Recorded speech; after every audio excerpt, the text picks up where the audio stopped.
Hello दोस्तों, मैं Adarsh Kumar ideal classes में आपका स्वागत करता हूं। आप कैसे हो? शानदार हो, जानदार हो। सबको गुड मॉर्निंग है। आज हम 2022 में एग्ज़ाम देने वाले विद्यार्थियों के लिए कुछ इम्पोर्टेंट सेशन लेकर हाजिर हूं, जिसमें हम लोग केमिस्ट्री के कुछ इम्पोर्टेंट क्वेश्चन करेंगे, जिसमें चैप्टर वाइज देखेंगे और उसमें इम्पोर्टेंट क्या पढ़ना है और किसको इग्नोर करना है। जैसे साल भर आपने क्या किया वो अब भूल जाना है, अभी से लगना है और अभी से वैसे क्वेश्चन करना है जिसमें जो क्वेश्चन बार बार एग्जाम में पूछा हुआ है, उसी चीज को ज़्यादा फोकस करेंगे तो आपके लिए एग्जाम में काफ़ी हेल्पफुल रहने वाला है। तो आज हम लोग वैसे चीज़ों को बात करेंगे जो इम्पोर्टेंट क्वेश्चन आए हुए हैं या आने की संभावना है। तो चलिए हम पहले स्टार्ट करते हैं। जैसा कि आप देख रहे हैं, सॉलिड स्टेट है, ठोस अवस्था है, पहला चैप्टर है केमिस्ट्री का। ऐसे 16 चैप्टर हैं। 16 चैप्टर में हम लोग इम्पोर्टेंट सेशन लेकर आपके सामने रखेंगे, जिसमें आप इम्पोर्टेंट क्वेश्चन को देखेंगे और उसके द्वारा जहां भी पढ़े होंगे आप उसके हेल्प से आप उसको प्रिपेयर कर लेंगे, ताकि एग्जाम में जाने पर आपको कोई कंफ्यूजन ना हो और आसानी से क्वेश्चन को सॉल्व कर सकते हैं। तो आज हम लेकर हाजिर हैं सॉलिड स्टेट, ठोस अवस्था। केमिस्ट्री का ये पहला चैप्टर होता है। ये पहला चैप्टर है जिसमें इंपॉर्टेंट क्या क्या चीज है वो देखेंगे। जैसे पहले आप सॉलिड स्टेट है तो पहला इंपॉर्टेंट क्या बात आता है? ठोस। कि ठोस कहते किसको है? ठोस। इसके बाद ठोस के प्रकार, कि ठोस के कौन कौन से प्रकार होते हैं। तो दो प्रकार लेते हैं, क्रिस्टल और अक्रिस्टल। क्रिस्टल, क्रिस्टल और अक्रिस्टल। अक्रिस्टल तो पूरी पूरी देखेंगे तो क्रिस्टल और अक्रिस्टल, जैसे ठोस अवस्था जिसको छूने पर कड़ा होता है, जिसकी आकृति और आयतन निश्चित होती है, उसको ठोस कहा जाता है। इस ठोस अवस्था में एक क्रिस्टल आता है, एक अक्रिस्टल आता है। जिसका परास ये सभी चीज सही होते हैं वो होता है क्रिस्टल। और अक्रिस्टल में वो लघु परासी या उसकी आकृति या अणु परमाणु उसके सही क्रम में नहीं सजे रहते हैं, तो उसको कहा जाता है अक्रिस्टलीय। तो क्रिस्टल में अणु परमाणु और आयन तीनों सजे हुए रहते हैं और अक्रिस्टल में तीनों सजे नहीं रहते, तो उसको अक्रिस्टल कहते हैं। तो क्रिस्टल के भी पार्ट्स हो जाते हैं। तो अगला पॉइंट जो इंपॉर्टेंट है वो है क्रिस्टल।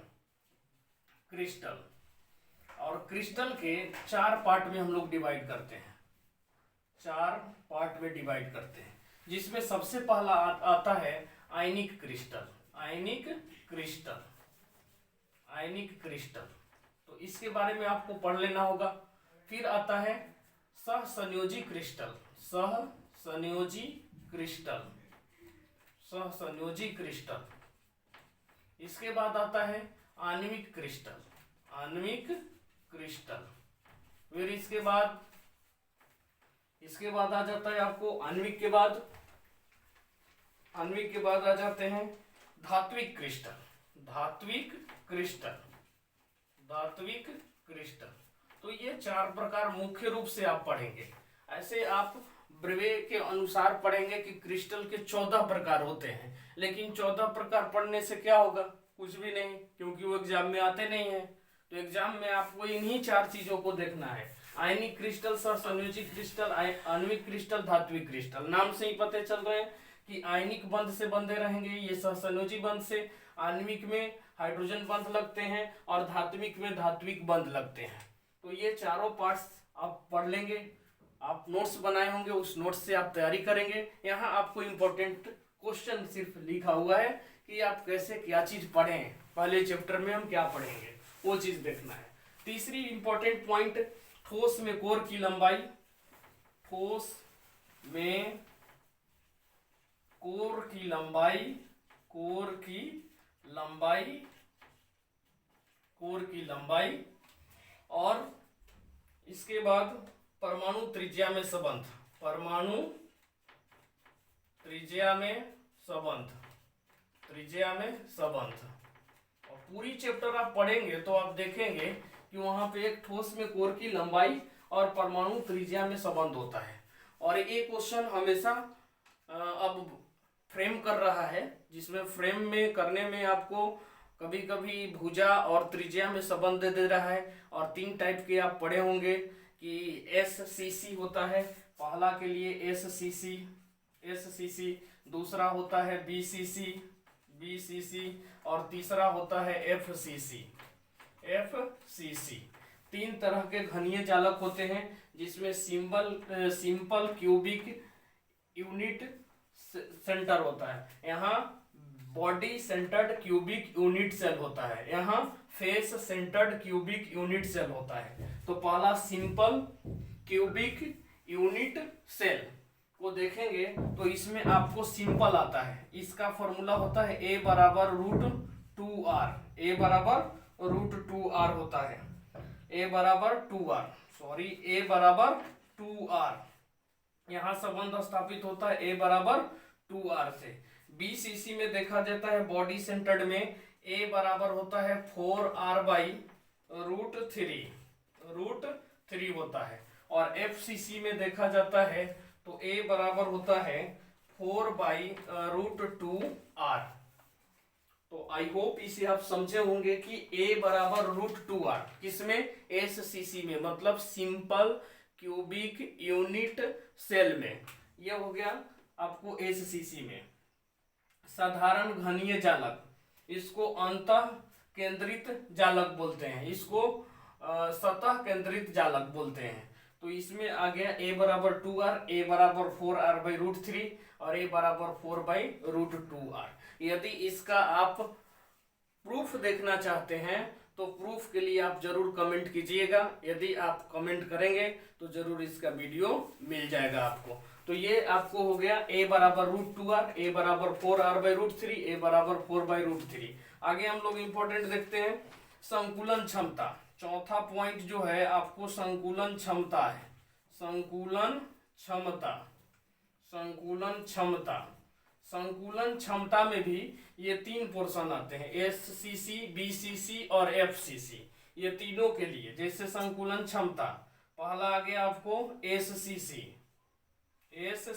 दूसरा आ गया BCC और तीसरा आ गया FCC। ये तीनों का SCC का देखिएगा तो इसका संकुलन क्षमता जो होता है वो 52% होता है, और BCC का 68% होता है, और FCC का 74% होता है। तो इसमें संकुलन क्षमता हो गया 52%। इसका भी प्रूफ होता है कि कैसे 52% आते हैं, कैसे 68% आते हैं, कैसे 74% आते हैं। आप यदि इसका आप समझने में दिक्कत होगा तो जरूर कमेंट कीजिएगा कि एक बार संकुलन क्षमता निकाल दीजिए, आपको एक वीडियो बना करके डाल दिया जाएगा। तो इतना आप समझ गए। तो इम्पोर्टेंट में ठोस में क्रिस्टल अक्रिस्टल पढ़ लेना है, एक बार क्रिस्टल के प्रकार पढ़ लेना, आयनिक क्रिस्टल, सहसंयोजिक क्रिस्टल, आणविक क्रिस्टल, धात्विक क्रिस्टल, ठोस में कोर की लंबाई, परमाणु त्रिज्या में संबंध। सरल घनीय जालक का होता है A बराबर 2r, BCC का होता है A बराबर 4r बाई √3। ऐसे ऑब्जेक्टिव भी क्वेश्चन पूछ दिए जाते हैं, ये डायरेक्ट कि BCC में A और R में संबंध होता है और FCC में A और R में संबंध होता है। तो आगे हम लोग देखेंगे, आगे आपको इंपॉर्टेंट है ब्रैग समीकरण। पांचवा जो है वो ब्रैग समीकरण है। ब्रैग समीकरण में आपको ज्यादा नहीं याद करना है, सिर्फ आप सूत्र याद रखेंगे 2d sin थीटा।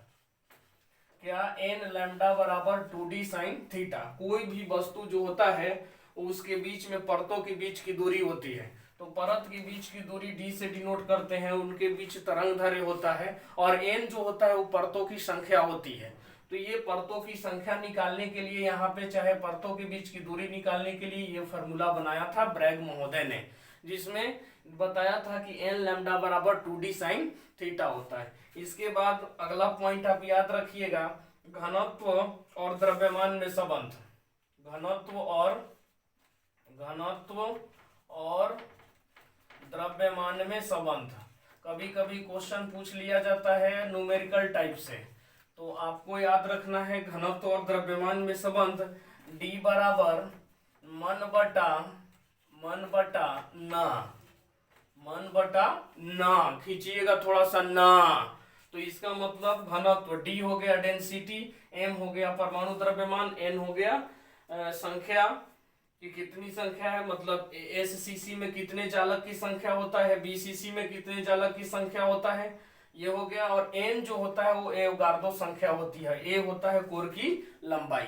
तो एम यहाँ आणविक द्रव्यमान, एन जो होता है एससीसी बीसीसी एफसीसी की जालक में बिंदुओं की संख्या, और एन एवोगाड्रो संख्या, ए कोर की लंबाई, और डी आपका घनत्व है।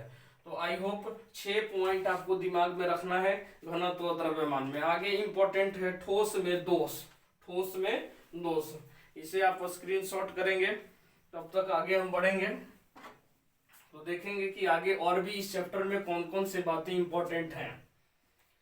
आप यदि 2022 में अच्छा करना चाहते हैं तो इन क्वेश्चन को जरूर आप करेंगे, घर पे प्रैक्टिस करें, नोट्स है आपके पास उससे पढ़ें, किसी भी तरह से इतने का आंसर जरूर आना चाहिए, क्योंकि ये फिजिकल का पोर्शन है। फिजिकल में नंबर स्कोरिंग बहुत अच्छा होता है, इसलिए फिजिकल को अच्छे से करना चाहिए। फिजिकल में जो भी पढ़ेंगे एकदम सटीक रहेगा और क्वेश्चन भी इजी आते हैं। तो कोशिश कीजिएगा कि पूरा पूरा हो सके। जैसे संकुलन क्षमता बताए, कोर की लंबाई, परमाणु त्रिज्या में संबंध जो बताया गया वो सभी चीज आना चाहिए, प्रूफ भी। ठोस में दोष जो होता है, पॉइंट है आपका 7वां, ठोस में दोष। ठोस में दोष, दोष जो है बहुत तरह के होते हैं, लेकिन आपको यहाँ पे दो चीज बहुत इंपॉर्टेंट है जिसमें हम लोग, एक है शॉर्टकी दोष, एक शॉर्टकी दोष, और एक होता है फ्रेंकल दोष। फ्रेंकल दोष होता है, ये दो बातें बहुत इंपॉर्टेंट है, शॉर्टकी दोष और फ्रेंकल दोष। शॉर्टकी दोष, फ्रेंकल दोष, शॉर्टकी दोष, फ्रेंकल दोष, ये दोनों चीज को या तो अंतर पूछ देता है, नहीं तो नोट्स दे देता है कि फ्रेंकल दोष और शॉर्टकी दोष को लिखें। इसके बाद ऐसे दोष और भी है, जैसे बिंदु दोष भी आता है इसमें। तो दोष दो ही चीज ज्यादा एग्जाम में पूछते हैं। इसके बाद ठोस के गुण, ये सबसे लास्ट पॉइंट है, ठोस के गुण। ठोस के गुण, ठोस के गुण में आपको कैटेगराइज कर दिए हैं कि कौन कौन से ज्यादा पढ़ना है। जैसे वैद्युतीय गुण, वैद्युतीय गुण, वैद्युतीय गुण, पहला क्या पढ़ना है, वैद्युतीय गुण। अब वैद्युतीय गुण में क्या पढ़ेंगे, आप समझ रहे हैं, चालक, अचालक और अर्धचालक। ये ज्यादा उतना इंपॉर्टेंट नहीं होता है, इसमें चालक अचालक आएगा भी, तो आप जैसे पी अर्धचालक, एन टाइप के अर्धचालक, ये सब पर ज्यादा फोकस करेंगे। तो वैद्युतीय गुण में हो गया। इसके बाद इसमें पढ़ना है आपको विद्युत, इसके बाद चुंबकीय गुण, चुंबकीय गुण, चुंबकीय गुण। चुंबकीय गुण में आपको इंपॉर्टेंट क्या पढ़ना है, अनुचुंबकीय, प्रतिचुंबकीय और लौह चुंबकीय, ये तीन आपको याद ही रहना चाहिए।